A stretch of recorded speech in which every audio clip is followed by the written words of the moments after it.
Okay, so guys, I'm going to clean up my fridge. Join me.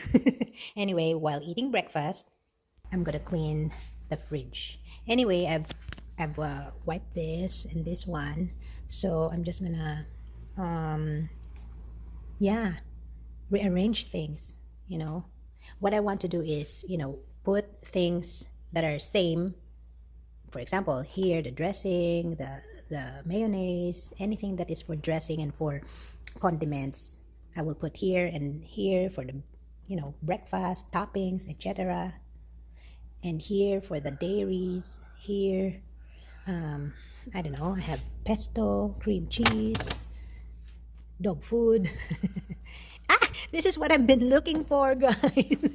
my cleaner. So I've this is my cleaner, vinegar, dishwashing soap, half. Hello, Bundy. What are these? Oh my God. Bagoong balayang. Sesame. Blah, blah. Throw this away.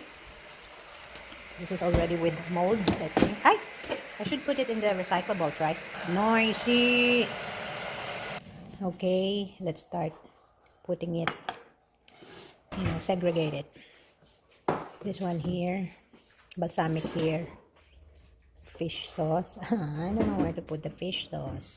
And of course, I have these bagoong stuffed with olives. Let's go. Fish sauce and lemon over here. Chopped garlic. Anyway, Worcestershire sauce. Okay, so I removed the whole thing. So wipey. Wipe all over. Okay, the juice, water.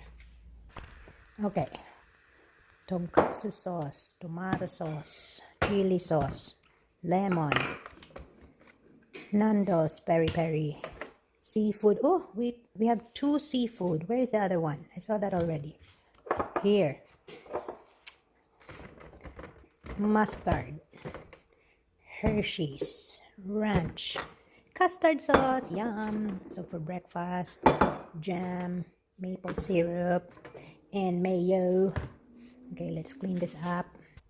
Okay, spray it with my vinegar solution.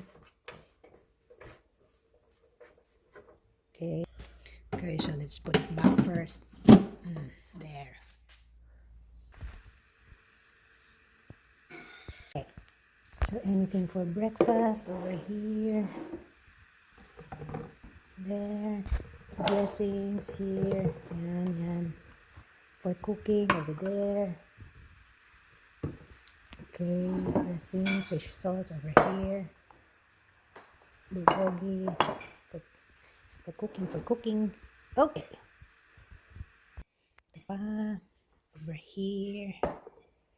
Okay.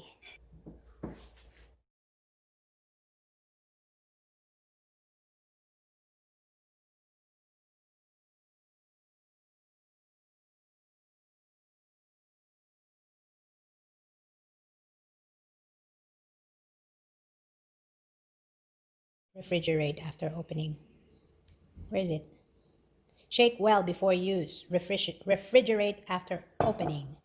And the Worcestershire sauce. Store in a cool, dry place. Once opened, refrigerate at 1 to 4 degrees centigrade and use within 30 days. Okay, so we have to refrigerate it.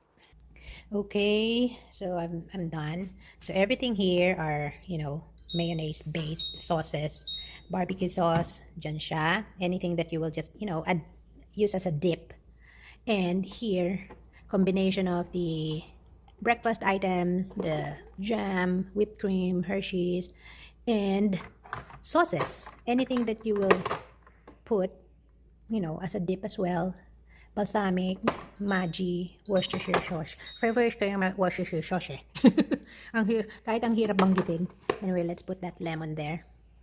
And salsa, sweet and sour. Diyan naman siya. Hindi pa tapos. So, like I said, here on top are the dairies. So we have to put that cheese over there. On top. Yes. Okay, let's close it again, then open. Oop. There. So all the dairy is up here. So ganito na lang siya. Yan. Yan. Ganyan. Right? There. So ito mga cheese, Parmesan cheese, sliced cheese. Anyway, so yeah. And then the milk. We should put the milk there. Soy milk, that's mine. And then light milk here. So everything. Dairy up there. Look, maluwang na siya. Meron akong, I have to buy another one.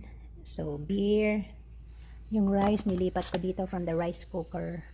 So yon, may ginawa akong salad dressing na homemade. Ang veggies and then doon ang fruits. Yun lang, meron pa, strawberry.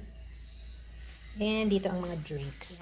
So dito, I always put the butter. Diyan lahat ang mga butter. Or pwede rin yung cheese. But, butter. Kasi nga, bumibili din kami ng extra na butter. So I have this. I use this for cooking. And because this is cheaper. Mataas ang cholesterol namin.